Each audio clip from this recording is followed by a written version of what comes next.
So let's talk about my 70-30 rule for lock extensions.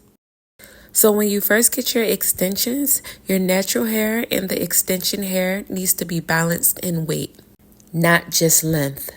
Extension hair is denser and heavier than natural hair, so starting off with the right proportion is important.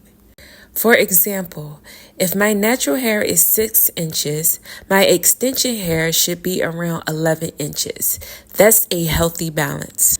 But if I add 14 inches of extensions, I've already entered the 70-30 danger zone, meaning 70% of the hair is extensions and only 30% of the hair is natural hair.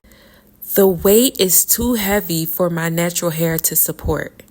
Over time, it creates tension, thinning, and breakage.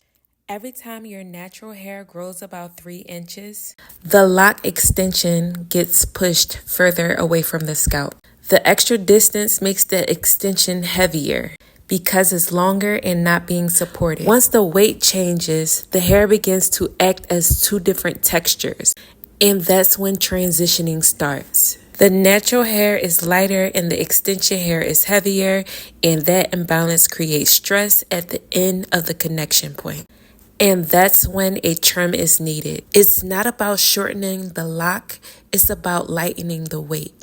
If you notice your locks detaching or feeling heavier than usual, that means you have likely passed the ratio. The weight has shifted out of balance.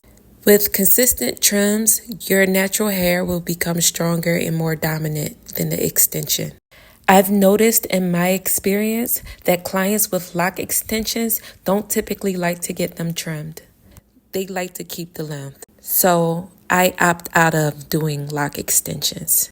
Those clients tend to need repairs often due to their extensions detaching. And in some cases, they even start thinning at the roots, which goes completely against everything I stand for. Extensions were never meant to be permanent. So I'll pass on the extensions, and maybe you should too.